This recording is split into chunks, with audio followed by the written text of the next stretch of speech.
정치는 만만해야 합니다. 하지만 국민은 만만하지 않습니다. 총선은 더더더더 만만하지 않습니다. 여야 만만. 오늘은 목요일에 새로운 뉴페이스 두 분을 모셨습니다. 경기도 의회가 아니라 오늘은 중앙당에서 나오신 두 부대변인 두 분과 함께하겠습니다. 먼저 국민의힘의 신주호 부대변인 그리고 더불어민주당 김민주 부대변인 두 분과 함께하겠습니다. 어서 오십시오. 반갑습니다. 네, 안녕하십니까? 네, 그래도 우리 예의 생각해서 장유석 예, 김민주 그래요. 대변인부터 먼저 인사를 제가 나이 더 하겠습니다. 많나요? 네. 예, 저 민주당은 김민주 부대변인입니다. 아, 이름이 좋다. 다른 당을 못 갑니다. 그리고 우리 신주호 대변인. 네, 안녕하십니까? 국민의힘 상근 부대변인 신주호입니다. 잘 부탁드리겠습니다. 아우, 약간 이용기 닮으셨어요. 아닙니다. 그렇죠?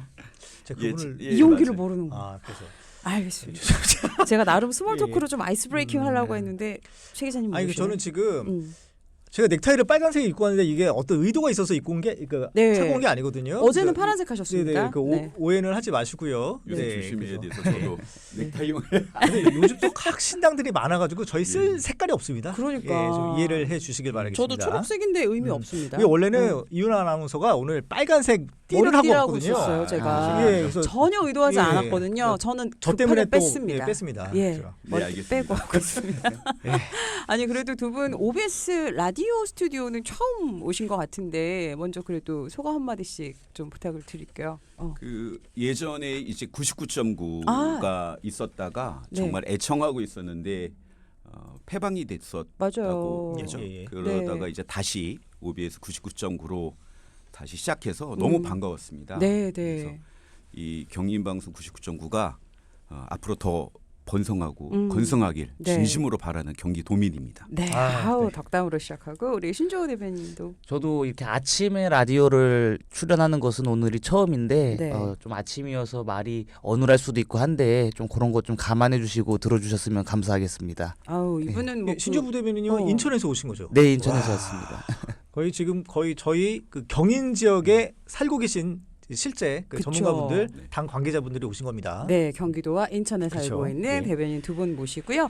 혹시 이분들 어떤 분들인가 궁금하시면 저희 보이는 라디오도 함께하고 있습니다. 땡튜브 OBS 라디오 검색하시면 두 분과 함께 실시간 모습도 보실 수 있습니다. 그럼 저희 이제 본격적으로 이야기를 조금 나눠보겠습니다. 먼저 오늘의 첫 번째 키워드는 이겁니다. 네, 첫 번째 키워드 공천 막전 막후 하실 말씀들이 많으실 것 같습니다. 요즘에 공천이 이제 거의 마무리 단계죠. 예. 네. 이번 주면 다들 끝나나요? 양당이? 예. 어제 17개에서 굉장히 주요한 지역구 공천 경선 발표가 있었고요. 네. 예. 요번 주면은 거의 끝납니다. 네. 뭐 국민의힘은 어떻습니까? 저희도 지역구 공천이 지금 그 국민 추천제라고 해서 예. 강남과 대구, 울산 지역에 저희가 5군데를 국민들의 추천을 받아서 네. 후보를 추리는 과정에 있습니다. 지금 일단 추려놨고 면접을 진행한 다음에 아마 금주 중으로 최종 후보 5분을 더 발표한 다음에 또 경선도 아직 마무리해야 될 지점들이 또 있거든요. 예. 그런 것들이 좀 마무리가 된다면 빠른 시일 안에 공천 작업이 완벽하게 마무리되지 않을까 생각합니다. 네. 그러면은 일단은 양당 공천 지금 마무리라고 하시니 좀 정리 한번 해볼까요? 평가를 한번 해보겠습니다. 그 먼저 민주당. 예. 국민의힘 먼저 갈까요? 그래도 이번에는? 여당이니까. 예. 그러니까 저희 당의 공천을 두고 일각에서는 뭐 그 조용한 공천, 무음 공천이라는 비판을 많이 해주시는데 예. 그만큼 저희가 어떻게 보면 민주당에 비해서 공천 내용이 적었다라고 평가할 수 있겠고 네. 또 민주당 등 야권에서 그동안에 우려 섞인 시선 그리고 비판을 했던 지점이 국민의힘의 공천이 친윤 공천, 검사 공천이라고 흐를 것이다 이런 그 비판을 많이 하셨었는데요. 그러한 그 걱정이 다 해소가 되지 않았겠습니까? 뭐 친윤 후보들도 줄줄이 낙마했던 부분도 있고 대다수의 친윤계라고 불리던 분들도 경선을 거쳤기 때문에 저희 당의 공천이 뭐 무음이라고는 하지만 상대적으로 굉장히 잘된 공천이다. 오히려 공천 과정에서 잡음이 없고 조용하다면 그것은 국민들께 혼란을 드리지 않은 공천으로 진행이 된 것이기 때문에 저는 저희 당의 공천이 민주당에 비해서 훨씬 더 유리한 결과를 냈다고 생각하고 있습니다. 여기에 대해서 김민주 부대변인님 어떻게 생각하시는지. 그 완벽한 다 잘된 공천은 없죠. 상대적인 건데요. 예, 숫자는 거짓말을 하지 않습니다. 그 저희 민주당의 공천은 어제까지 현역 교체율이 역대 최고인 45%였고요. 특히나 그 21대 국회 3선 이상 예. 45명 중에 24명이 교체됐습니다. 그래서 교체율이 54%인데 국민의힘은 TK 불패, 현역 불패라고 하죠. 현역 그 TK 지역 25명 중 15명이 살아남아서 64%가 살아남았고요. 특히나 문제는 이제 현역 교체 비율이 14%밖에 안 되는데 여성 청년 공천은 12%, 청년 공천 8%밖에 안 돼요. 예. 그러다 보니까 결국 김건희 여사 특별 특검 이거 또 여사자를 또 붙여야지 안 붙이면 또 경고받으니까. 네. 예, 그래서 김건희 여사 특검법의 방탄 공천이었다는 것이 지금 명확해지고 있다라고 저는 말씀드리고 싶습니다. 근데 그 신조 부대변님 그 아까도 뭐 조용한 공천해서 문제 없다 이렇게 말씀을 하시는데 사실 저희들이 얘기하는 찐윤 친윤들 모두 양직하지 않았습니까? 뭐 저기 주진우 이혼모 다 좋은데 갔고 그리고 장제원 의원만 불출마했잖아요. 근데 장제원 의원의 출마하는 그 지역구 사상구는 또 김대식 교수라고 그 요 장씨 집안의 양아들로 유명하신 분이고 뭐 줄 사람 다 준 거 아닙니까? 그러니까 저희가 그런 식의 어떻게 보면 정량된 수치를 가지고 평가하는 것은 좀 잘못됐다고 보는 게요. 저희 당의 지금 중진들께서도 자신의 지역구가 아니라 다른 지역구, 그러니까 소위 저희로서는 도전을 해야 되는 곳에 출마하시고 그러한 의지를 밝히시는 분들도 많이 계십니다. 그렇기 때문에 뭐 그러한 공천이 그러니까 찐윤들을 챙겼다 이런 식의 비판을 하시는 것은 일부 후보만 두고 말씀하시는 겁니다. 왜냐하면 대통령실 행정관 출신들도 지금 경선 과정에서 떨어진 부분도 분명히 있거든요. 예. 그리고 민주당 공천이 지금 뭐 김민주 부대변인께서 말씀하셨지만 현역 교체율이 높은 게 무조건 좋은 게 아닙니다. 지난 총선에서 그 당시에 미래통합당의 현역 교체율에 비교해서 민주당의 현역 교체율이 현저히 낮았습니다만 민주당이 승리하지 않았습니까? 근데 그 결과가 어떻습니까? 저희가 현역, 그러니까 초선을 많이 등용해야 된다 이런 말씀 같으신데 이번 국회에서 민주당의 이른바 친명 강성, 철험의 초선 그 의원들의 국회에서 보여준 행태가 어땠습니까? 아무런 논리나 근거도 없이 가짜뉴스를 유포해가면서 오로지 정부를 향한 공격을 해오면서 의정활동 제대로 된 거 없습니다. 오히려 초선 의원들이 국회를 망쳐놓은 게 있어요. 근데 그러한 부분을 지금 민주당에서 비판을 하시는 것은 조금 자당의 사정을 먼저 살펴셔야 된다 이렇게 생각을 하고요. 무엇보다 지금 민주당의 현역 교체율이 높을 수밖에 없습니다. 친명만 다 살아남고 지금 비명 행사한 거 아닙니까? 정량된 수치 다 정량 평가가 제대로 이루어지지 않은 상황에서 민주당의 지금 이재명 대표가 본인에게 조금이라도 반기를 들었던 사람들을 다 쳐내는 상황을 두고서 현역 교체율이 높다라고 스스로 평가하시는 것은 저는 굉장히 어불성설이라고 생각합니다. 저는 원래 이제 국민의힘의 공천 상황 이제 네. 다 같이 평가를 듣고 그다음에 민주당 공천 상황 넘어가려고 평가를 듣고 했는데. 이렇게 하려고 네. 했는데 계속 이제 자당의 얘기는 안 하시고 이게 남의 당의 서로 디스를 하고 비판. 계셔서 좀 그럼 제가 자당 얘기 당황스럽습니다. 좀 잠깐 예. 네, 말씀드리면 어제 굵직굵직한 발표가 많이 네, 났습니다.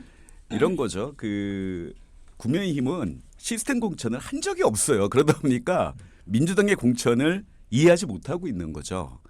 쉽게 얘기해서 지금 많이 오해를 하고 있는 게 하위 10% 20% 이것을 지금 현재 공간위에서 어떻게 건드렸다고 하는데 민주당의 공천은 이미 그 하위 10% 20%는 작년 연말 11월 경에 결정된 거예요. 그것을 네. 밀봉하고 있다가 공관위원장이 연거밖에 없어요.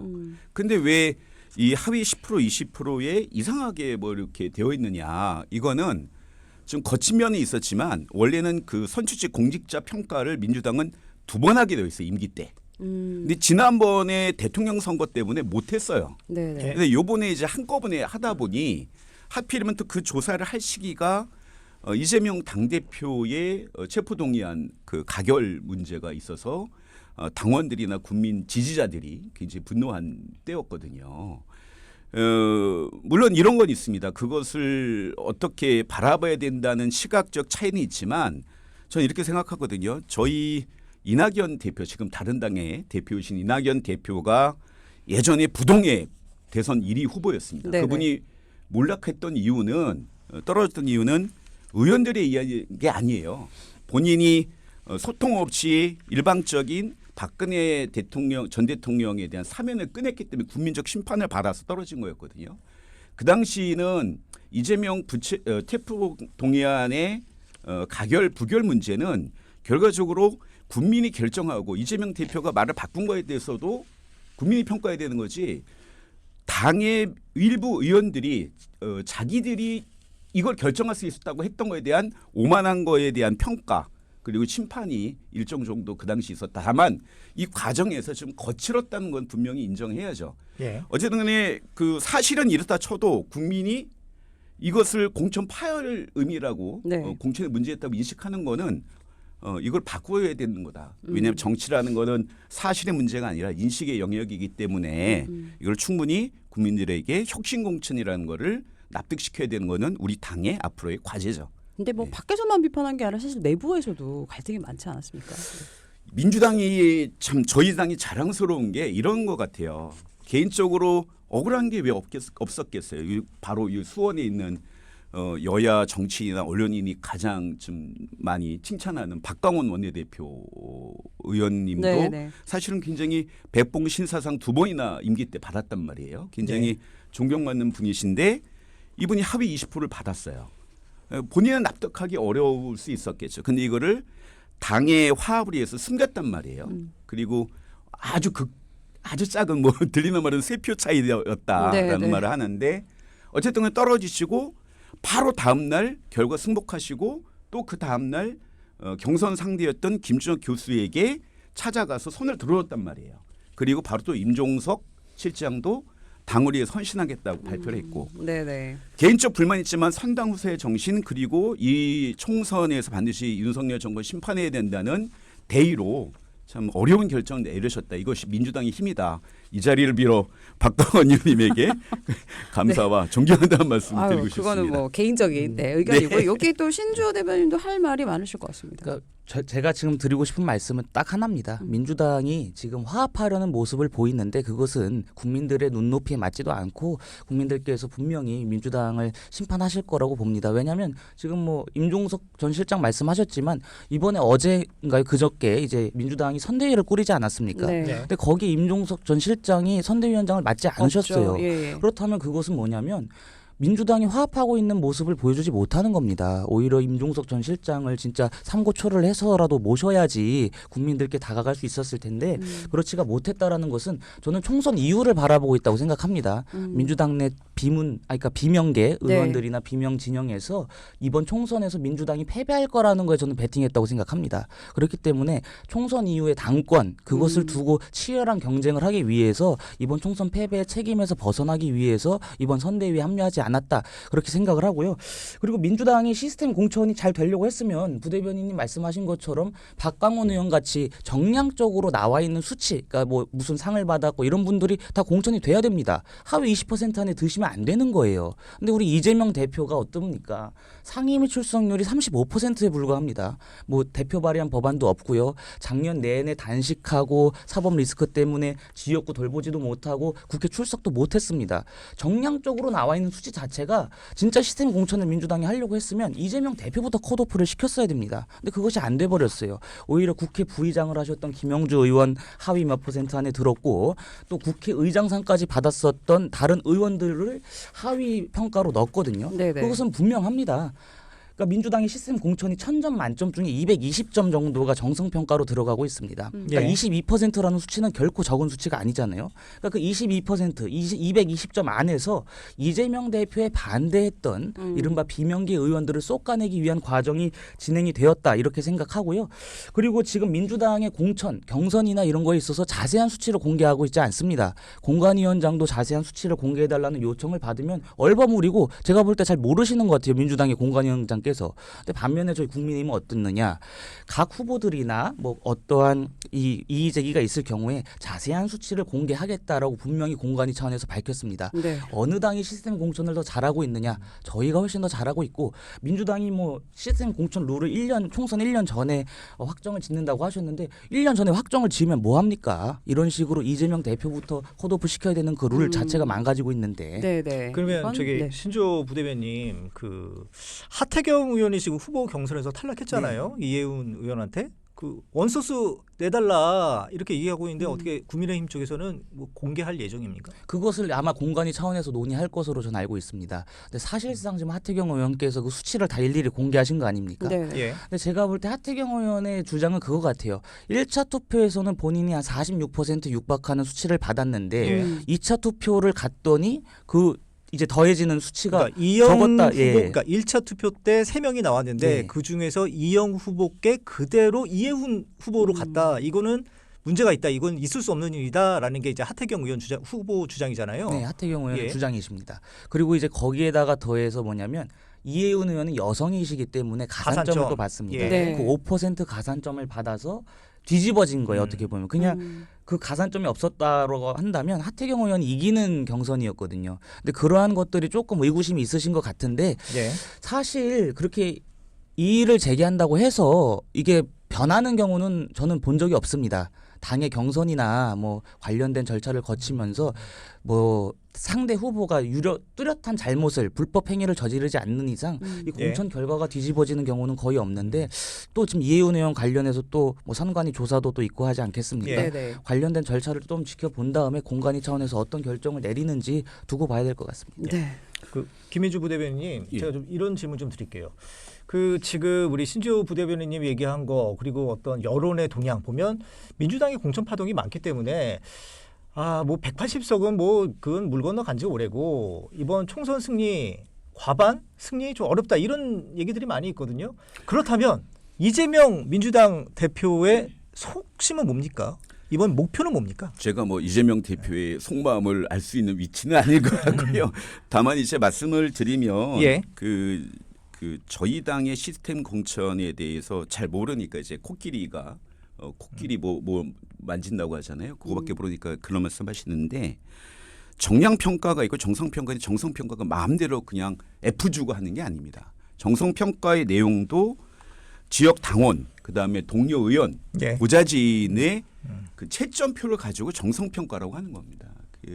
그렇기도 하고요. 근데 많은 분들이 이거를 저는 이제 보좌관 시절에 2년마다 했기 때문에 이걸 정확하게 알고 있고 준비를 해야 되는데 네. 정량 평가라고 해서 뭐 출석 그다음에 뭐 법안 발의 이건 근소하게 차이가 안 나요 거의 의원실별로 차이가 많이 나는 건 아까 얘기한 세 가지가 제일 많이 나서 평상시에 의원들과의 소통 뭐 이런 것들도 굉장히 중요한데 그것이 좀 안타깝다. 이번에는 한 번밖에 못했기 때문에 그런 면이 있고요.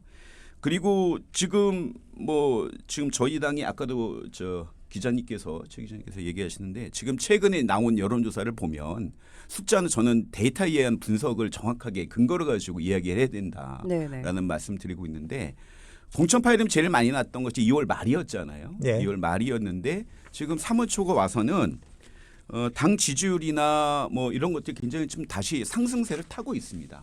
다시 이제 정권 심판론 쪽으로 초점이 맞춰질 것이다. 맞고 있고 또 아직 한 달이나 시간이 남아 있고 예. 그리고 피상과 본질의 게임이어서 결국에는 피상적인 건 공천 파열음일 수도 있지만 본질 이번 선거의 본질은 역시 디올백 선거 아니겠습니까? 예. 디올백이라는 게 더, 올, 백 모든 거를 비정상을 정상으로 돌리자. 다만 이제 네. 올에서 A가 있기 때문에 더가 이제 D로 발음되는 거죠. 그래서 디올백 선거다라고 네. 저는 생각을 하고 있고요.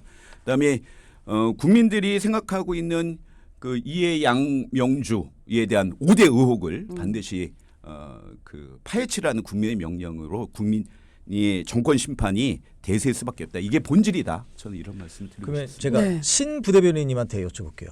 그 제가 아까도 똑같은 질문인데 그러면 이재명 민주당 대표의 어떤 총선 목표 그러니까 과반 승리를 못하더라도 어떤 이재명 당으로 만들기 위한 공천 작업이 진행됐다 이렇게 평가할 수 있습니까? 그렇습니다. 지금 제가 계속 말씀드리다시피 이재명 대표의 반기를 들었던 분들은 지금 다 컷오프가 되거나 경선에서 지는 결과를 받아 들었고 어제 민주당의 공천 결과 발표도 마찬가지입니다. 어제 밤에 한 발표에서도 지금 뭐 전해철 의원 이른바 친문 진영 그러니까 비명계들이 지금 다 탈락하셨거든요. 예. 그런 상황에서 이재명 대표가 엊그제 그 기자회견을 통해서 말씀하신 게 있습니다. 이번 총선에서 1당이 되는 게 목표다. 1당이 되는 게 목표지만 조금 더 욕심을 내자면 과반을 하는 게 목표다라고 했습니다. 네. 근데 저희가 그 말에 조금 저는 주목을 하고 싶은 게 민주당이 지난 총선에서 더불어시민당과 연대한 그 양당이 180석을 가져갔습니다. 네. 180석을 가져갔던 정당이 지금은 1당을 목표로 한다? 이거는 뭐냐면 전교 1등 하던 친구가 약간 얼어지니까 나 전교 20등 정도 하겠다. 이 선언이나 마찬가지거든요. 그만큼 이재명 대표가 자신이 없는 것 같아요. 이번 선거에서. 다만 이재명 대표가 이번 선거에서 민주당의 과반 혹은 민주당의 1당이 안 되더라도 본인의 그러니까 이른바 그 이재명 방탄 진지에 그 동조했었던 의원들을 확보하는 게 목표라고 저는 생각합니다. 그러한 공천 과정을 진행했던 것이고요. 예. 한번 그것은 좀 지켜봐야 될 것 같습니다. 네. 저는 근데 여기 대해서 예. 한 말씀. 뭐 짧게 부탁드리겠습니다. 예, 아주 4부에 또 짧게. 시간 있습니다. 네. 제 생각에는 지금 단계에서 어떤 전체 그 전국적 여론조사만 가지고 총선의 판세 몇 석을 얘기하는 거는 굉장히 문제 있는 그 분석입니다. 이 총선은 그 대선과 전체 선거하고 다르기 때문에 이건 선거구별로 지역구별로 여야 후보들이 다 나온 상태에서 별도로 봐야 되는 게 있거든요. 예. 그래서 지금 단계에서는 함부로 몇 석을 얻기는 어렵다라고 보겠지만 아직 아까도 말씀드렸지만 이번 선거의 본질 사과 한 알에 10,000원이라는 것이 이번 선거의 본질이거든요. 그래서 결국에는 정권 심판이 반드시 그래서 민주당에게 승리를 국민들께서 안겨주시리라 믿습니다. 저는 궁금한 게 항상 이렇게 양당의 대변인 혹은 뭐 이렇게 스피커를 놓고 얘기하면 늘 상반되는 이야기만 하잖아요. 사석에서는 조금 친하게 얘기하세요? 근데 제가 보기에는 두 분이 안 친하신 것 같아요. 오늘 처음 만나신 것 그런가? 같아요. 오늘 처음 오늘 처음 뵙구나. 되게 썰렁합니다. 그래서 저희도 친하게. 예. 저희까지도 조금 네, 서먹합니다. 친하게 지내서 고정을 반드시 차지하도록 하겠습니다. 아니 그래도 이런 의견 주셨어요. 저도 좀 비슷한 의견인데 너튜브 댓글창에 아니 서로 나쁜 것만 얘기하지 말고 자기 얘기 좀 하는 거 어때요? 사실 예. 두 분에게만 드리는 말씀은 아니고 저희가 이제 정치 코너 하다 보면 이런 의견들 많이 그리고 받잖아요. 저희들이 그래야지 네. 진행하기가 편합니다. 네, 알겠습니다. 일단은 저희가 두 번째 키워드는 4부에서 시작을 하는 게 좋을 것 같습니다. 저희 여야만만 함께하고 있고요. 여러분들의 이야기 언제든 좀 좋습니다. 뭐 공천 관련 이야기나 바라는 것들 샵0999 혹은 너튜브 댓글로 달아주시고요. 일단 노래 한 곡 듣고 3부 마무리하고 4부에 다시 오겠습니다. 조이 안녕. 네, 굿모닝 OBS 생방송으로 함께하고 있고요. 오늘은 여야만만 국민의힘 신주호 부대변인 그리고 더불어민주당 김민주 부대변인과 함께 이야기 나누고 있습니다. 조금 전 광고 나가고 노래 나갈 때 분위기 아주 화기애애했거든요. 정말 많은 얘기들을 여기서 나눴는데요. 예, 저희들이 뭐 지금 선물은 조금 이따가 하실 거죠? 지금 먼저 할까요? 할까요? 예, 선물 먼저 하고 분위기 좀 화기애애하게 좀 가자. 예. 오늘 저희 퀴즈 선거 퀴즈 아까 내드렸었죠. 오늘의 문제 역대 국회의원 선거 중에서 가장 높았던 투표율은 몇 %였을까요? 정답은 1번이었습니다. 예, 95.5%. 네, 깜짝 놀랐어요. 정말 많이 이렇게 높아요. 높을 때가 있었나. 예. 저 부연 설명을 조금 먼저 그럴까요? 해드리고 당첨자 예. 발표하죠. 다들 청취자분들 답은 아시겠지만 와 투표율이 이렇게 높았어라고 그러니까. 생각하실 분들 많으실 텐데 언제? 1948년이라고 합니다. 음. 제 1대 국회의원 선거 투표율이 95.5%. 네.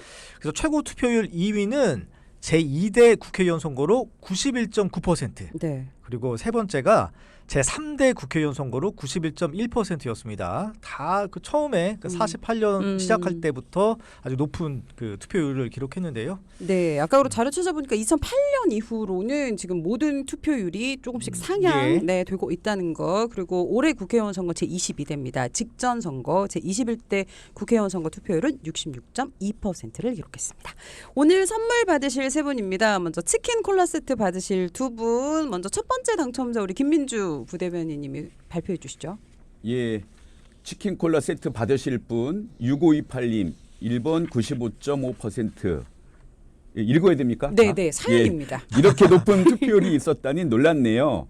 다음 달에 있을 투표는 조금 더 보태서 99.9% 네. 달성했으면 해요. 크크크. 네. 저희가 다 같이가 달성 가능하고요. 두 번째 선물 받으실 분 우리 신주호 부대변인. 네. 두 번째는 0608님. 그러니까 문제가 살짝 어려우셨던 것 같아요. 근데 보기를 들으시니까 이제 확실하게 아셨다고 하는데 맞습니다. 애들 챙기면서 출근 준비하는 워킹맘이시라고 하는데 그 퇴근하시면 자녀분들이랑 치킨 맛있게 드셨으면 좋겠습니다. 아, 예. 네, 그리고 마지막 백화점 상품권 받으실 분은 우리 최진만 기자가 발표해 주시죠. 네. 5469님. 고3 아이와 매일 등교하며 퀴즈 풀어요. 정답 1번. 정말 놀랍습니다. 이렇게 네, 보내주셨습니다. 마지막으로 송가인 콘서트 티켓 받으실 분은 4403번님. 작년부터 운전하면서 출근할 때 매일 굿모닝 OBS 듣는 애청자입니다. 선물 보내드릴게요. 감사합니다. 오늘 저희 여야만만 목이 맸어 갑자기 함께 이야기를 나누고 있는데요. 어떤 이야기 나눠볼까? 아까 저희 그러니까 좀 궁금한 거 저희들이 있었잖아요. 중간에 이런저런 얘기하다 보니까 와, 그 일부 우리 3부 때 나갔던 내용보다도 더 재미난 얘기들이 막 나오고 있었거든요. 우리 좀 아무래도 물어보자. 그러니까 온에어가 아니다 보니까 이제 속내를 많이 편안하게. 보여주셨는데 네. 아니 우리 아까 그 민주당 공천 얘기하면서 그 예. 올드보이 중에 박지원, 정동영 전 의원은 공천 받았거든요. 아시는 받으셨죠? 예, 말씀 좀 해주십시오. 우리 청취자분들 위해서. 글쎄요, 뭐 참 그 시대 정신을 얘기하는데 꼭 이 뭐 청년 정치라고 해서 젊은 물리적인 나이가 젊기 때문에 기회를 줘야 된다. 뭐 나이가 많기 때문에 물러나야 된다. 이거에는 사실 전 동의하지는 않습니다. 네네. 예. 동의하지 않은데 이 박지원 대표 전 그 보통 저희가 대표님이라고 흥청하니까 네.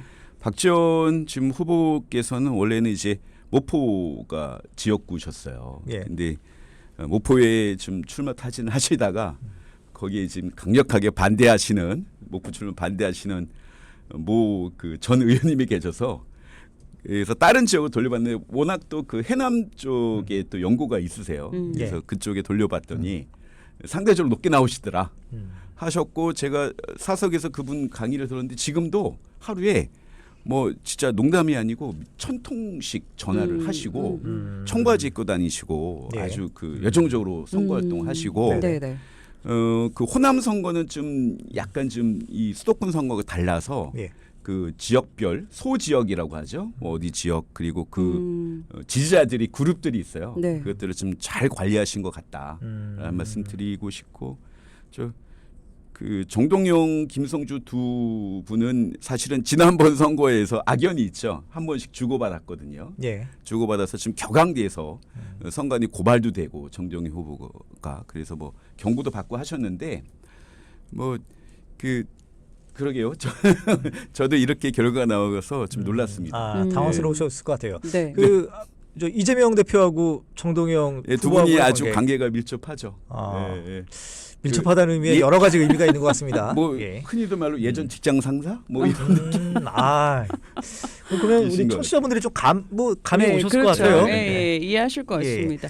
그러면 저 국민의힘에 아까 저희도 좀 얘기를 들었지만 그 하태경 의원 같은 경우에 그 저 이영 장관 그 표가 그대로 옮겨갔다는 게 이제 이해가 안 된다. 그래서 원소수를 요구하는 거 아니겠습니까? 그렇죠. 그게 가능합니까 그게? 저는 가능하다고 보는 게 그 대통령 선거에 있어서도 외국은 결선 투표를 하는 나라들이 있거든요. 네. 그런 나라를 살펴보면 그 1, 2등을 제외하고 3등 후보에 대한 구애가 굉장히 많습니다. 3등 후보를 어떻게 해서든지 포섭을 해서 네. 이기려고 하는 게 있는데 특히 2등 후보가 3등 후보한테 조금 더 유혹을 하는 면이 있죠. 네. 그러다 보면은 2등 후보가 갑자기 1등이 되기도 합니다. 실제 예. 결선을 가게 되면 그렇기 때문에 저는 이번 그 하태경 의원 지역구 경선에서도 충분히 그런 일은 나타날 수 있다라고 생각합니다. 네. 근데 이번에 그 이혜훈 의원의 그 단톡방 네. 지지자들의 단톡방에 보면 뭐 전화가 왔을 때 그 뭐 20대로 네. 좀 목소리 젊게 해서 해라 뭐 이런 얘기들도 지금 나오고 있잖아요. 네. 그 어떻게 관행으로 봐야 돼요? 어떻게 봐야 됩니까? 그거는 그러니까 제가 뭐 그 각 지역구의 경선 과정을 참여해 본 적은 없기 때문에 자세히는 모릅니다만 그런 것이 만약에 관행으로 자리 잡고 있었다면 잘못된 관행이기 때문에 예. 저희가 뿌리 뽑아야 된다고 생각합니다. 네. 그렇군요. 역시 현명하게. 온에어가 있으니까 많이 걸러서 들 말씀들을 네, 해주십니다. 얘기했잖아요. 현명하게 대답하셨다고. 지금 보통 양당의 경선이 네.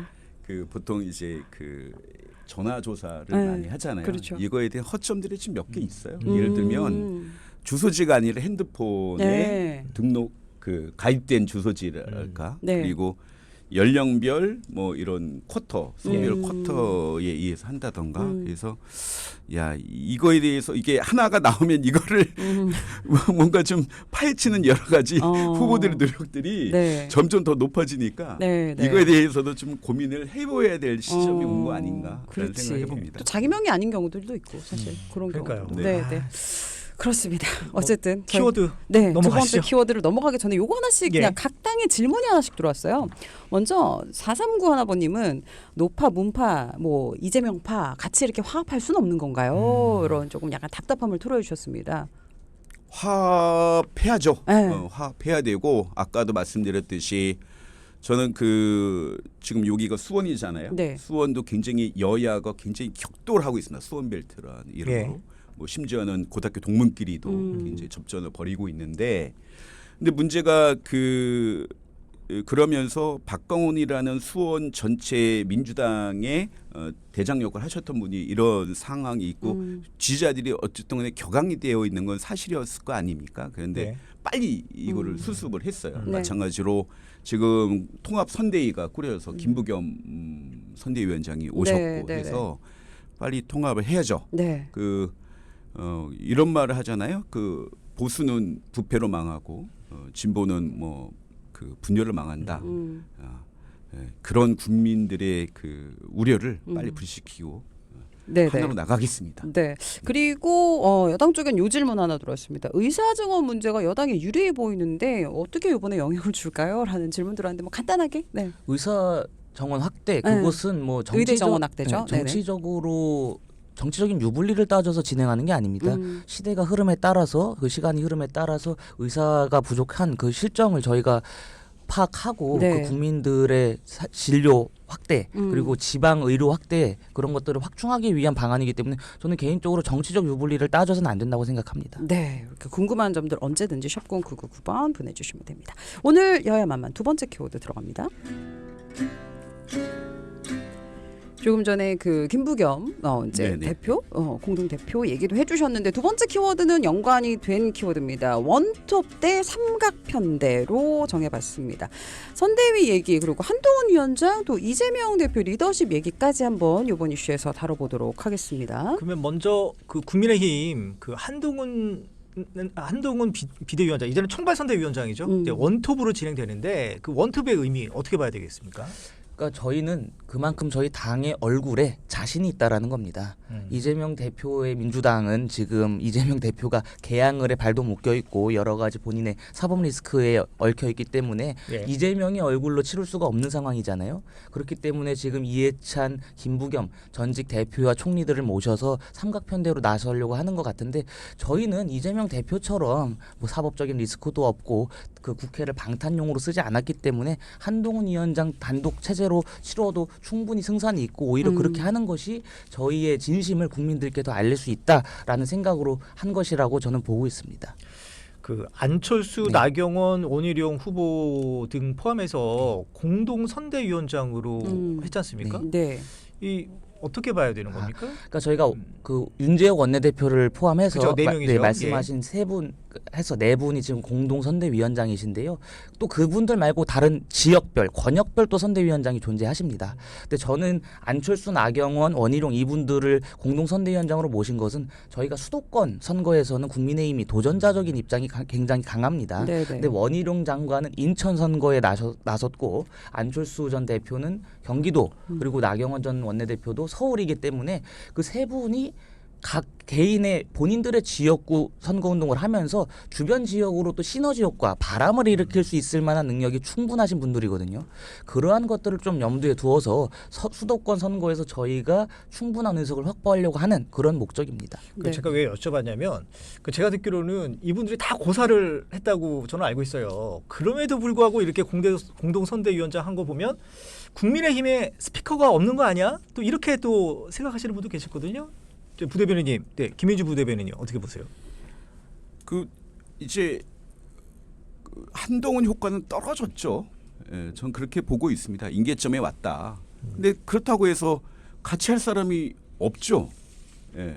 처음에는 재밌었잖아요. 말투도 재밌으시고 특유의 어법도 재밌으시고. 네네. 흡입력은 있었습니다. 예, 네. 약간 좀 엘리트 느낌, 약간 좀 그 윤 대통령과는 좀 다른 느낌. 그런데 뭐 윤한 갈등 속에서도 지지율도 조금 올라가고 했는데 이 공천 과정에서 결국에는 그 김건희 여사 특검 그 여사자 붙여주셔서 감사합니다. 네. 선관위 쪽에서 계속 저희들한테 연락 옵니다. 예. 그래서 그거 이제 그 표결이 끝난 이후에 이제 본격적인 공천 방탄 공천이 끝나고 결국에는 이제 지금 지지율이 다시 또 정체가 되고 있으니까 지금 뾰족한 수는 없을 거예요. 예, 저는 그렇게 보고 있는데 또 저희 민주당 입장에서는 어쨌든 국민들께서 우려하셨던 공천 파열음을 갖다 막고자 이해찬 대표 전 대표도 나오시고 또 김부겸 그 전 총리가 나왔다는 거에 네. 되게 큰 의미를 두고 있다라고 저는 생각하고 있습니다. 네, 뭐 하신 말씀 근데 있으시죠? 아시겠지만 선대위원장이라는 자리가 실권이 주어진 자리가 아닙니다. 그러니까요. 실권이 예. 주어진 자리가 아니고 진짜 민주당이 화합을 하려고 하고 공천 예. 갈등을 봉합하려고 했다면 그 갈등 자체를 안 만들었으면 됩니다. 그 갈등을 안 만드는 건 뭐냐면 김부겸 전 총리, 이해찬 전 대표가 수차례 요구했던 거 아닙니까? 민주당의 공천이 잘못된 방향으로 흐르고 있다. 근데 그러한 말들은 전혀 안 듣다가 지금에 와서 선대위원장 자리 하나 딱 줘놓고 얼굴 마담 시키려고 하는 겁니다. 지금 이재명 대표가.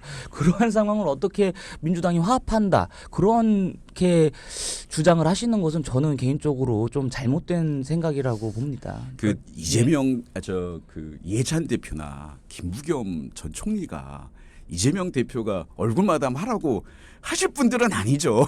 그분들이 걸어가셨던 정치 역정이나 이런 거 봤을 때는 그리고 갈등이 없이 끝난 공천이 훌륭한 건가? 갈등이 있더라도 혁신 공천이 국민들한테 지지를 받을 공천인가? 이거는 4, 50날 일당이 민주당이 됨으로써 밝혀질 것이다. 그거는 결과는 유권자분들이 예, 예, 정해주시는 거죠. 예, 예. 그 김부겸 전 총리가 예. 공동 선대위원장을 수락하시면서 이런 말씀 뭐 정확한 워딩은 아닙니다만 뭐 개파 간에 뭐 그런 갈등 없이 통합해야 된다 이런 취지로 말씀을 하셨잖아요. 근데 왜 그런 것들을 좀 미리 좀 공천 과정에서 얘기하시지 왜 다 끝나고 나서 얘기합니까?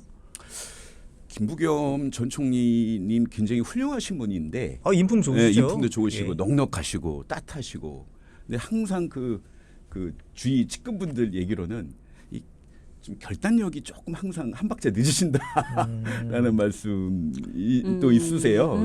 아마 예. 그런 차원에서 그런 말도 도는 것 같다는 생각이 드는데 예, 혹시 뭐 일각에서는 네네. 이번에 이재명 대표를 중심으로 한 총선에서 패한 이후에 그다음에 어떤 당권 그 이유를 모색해서 이번에 공동 선대위원장 받았다 이런 그 얘기도 있습니다. 이렇게 생각해요. 김부겸 전 총리 같은 분은 사실 그 정도의 계산을 하지 않으시는 분입니다. 제가 옆에서 봤을 때는 정말로 지금 당 상황이 어렵다. 예. 사실 공천 과정이 거칠었다는 걸 제가 인정 안 하는 건 아닙니다. 굉장히 네네. 과정이 거칠었죠. 예를 들면 좀 예의 있게 현역 의원 올해 다선 의원하고 상담을 해서 부출마를 권유해야 되는데 그분을 빼고 전화를 두세 번 돌리는 건 굉장히 좀 뭐 그분 그 당사 입장에서는 굉장히 좀 모욕적으로 느끼실 그렇죠. 수 있었을 것 같아요. 네네. 그래서 과정이 거칠었다는 건 전 굉장히 이해합니다. 그래서 아마 그 거칠었던 과정에 상처받은 분들이 있겠죠. 예. 그래서 그분들을 좀 잘 안아줘야 된다. 그래서 저는 이해찬 총리가 엄한 아버지 역할이시라면 김부겸 전 총리께서는 따뜻한 어머니 역할로 해서 엄마 아빠가 잘 총선 이끄실 거라고 저는 믿습니다. 네네. 예, 그 신조 부대변인이 한 말씀 있으시면 예.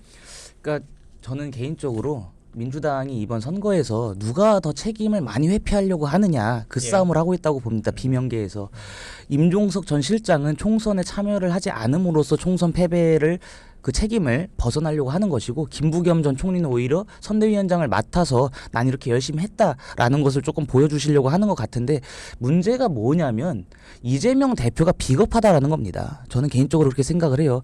이번 선거에서 이렇게 공천을 막천으로 진행해놓고 민주당 비명 행사를 다 본인이 사실상 자행을 해놓고서 지금 와서는 다른 두 선대위원장을 모셔놓고 그 뒤로 숨겠다? 얼마나 비겁한 처사입니까? 이재명 대표가 그동안에 보면은 계속 서초동 무죄형으로 재판받으러 가고 하면서 지역구 사정도 못하고 당무도 제대로 돌보지 못했던 게 있지 않겠습니까? 그러한 것들이 이번 총선까지 연장선으로 이어질 겁니다. 뒤로 숨으려고 하는 이재명 대표의 비겁함, 책임지지 않으려고 하는 그 치졸한 모습에서 저는 민주당의 현 주소가 낱낱이 드러나고 있다고 생각합니다. 예, 시간이 좀 애매해서 네. 뭐 3당 얘기를 좀 각각 두 분에게 좀 얘기를 좀 듣고 싶어요. 간단하게 그러면 네. 그 조국 혁신당이 요즘 신당 중에서는 가장 눈에 그죠? 띄죠. 예. 예. 지지율이 좀 많이 좀 눈에 띄는데 어떻게 보십니까? 그 조국 혁신, 그러니까 민주당 같은 경우 되게 좀 그 골치 아플 것 같아요. 어떻게 보고 계세요, 조국 혁신당은? 저는 꼭 그 머리 아프다라고 표현하기는 좀 어렵다. 오히려 그 사실은 그 민주당의 역대 선거 결과를 보면 저희한테는 투표율이 굉장히 중요합니다. 네. 예. 지난번 저희가 엄청나게 진 지방선거의 투표율이 51%밖에 안 됐었거든요. 네. 투표율을 어떻게든 60% 이상 올려야 저희가 일당을 할 수 있는데 지금 조국 혁신당의 뭐 조국 대표가 어떤 그 사법 리스크에 의해서 출마를 하건 안 하건 그거는 뒤로 놓더라도 네. 조국 혁신당이 보여주는 지금 놀라운 지지율은 지금 검찰 독재 정권에 대한 국민적인 어떤 심판이 몰린 거라고 보고요.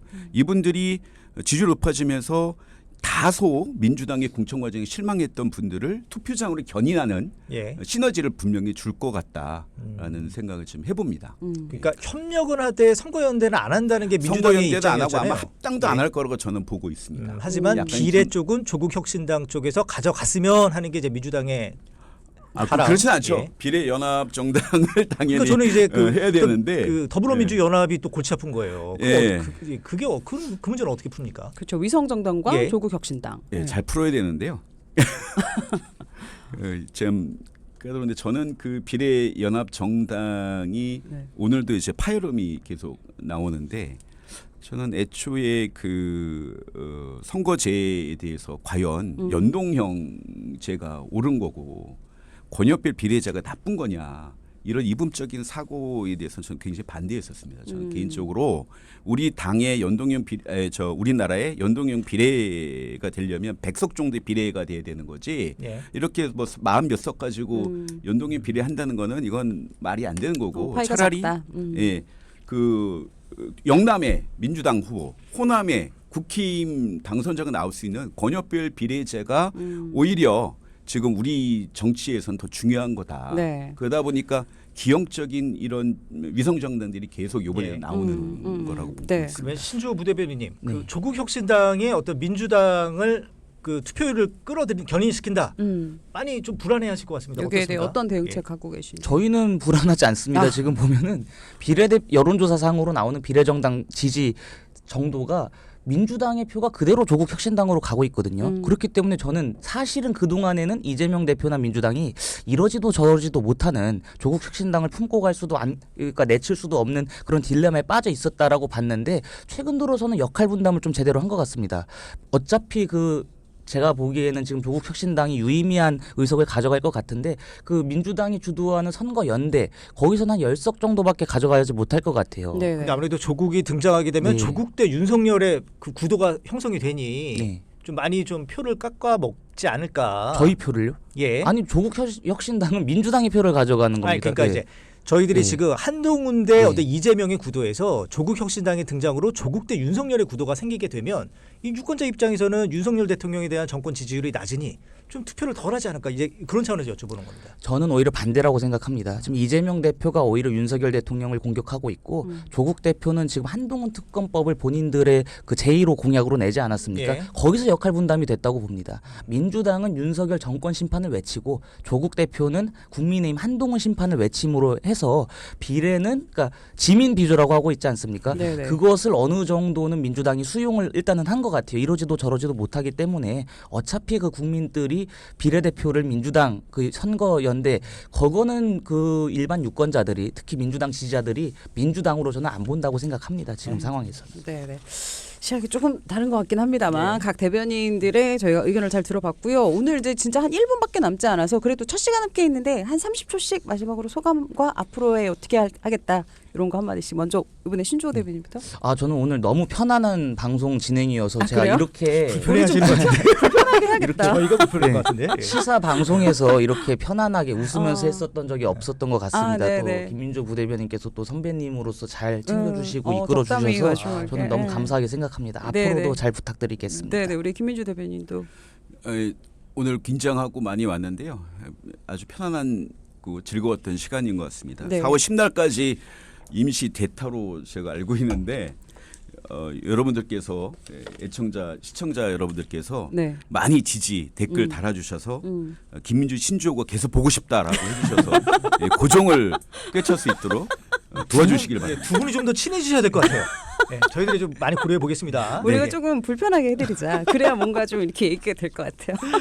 오늘도 김민주 부대변인 그리고 신주호 부대변인 함께했습니다. 감사합니다. 감사합니다. 고맙습니다. 네, 다음 주 목요일에 여야만만 이어지고요. 저희도 여기서 인사를 드려야 될 것 같아요. 확실히 정치 얘기하면서 많은 분들이 아유 왜 정치는 이렇게 변하지 않을까요? 시대는 참 빠르게 변하는데 이런 얘기 남겨주셨거든요. 저희 여기서 인사드리겠습니다. 잠시 후 9시부터는 배조 프로듀서의 모닝 브레이크도 이어집니다. 네, 지금까지 책임 프로듀서의 신하연, 작가 변진솔, 안정훈, 저는 최진만. 저는 이유나였습니다. 네, 고맙습니다. 내일 뵐게요.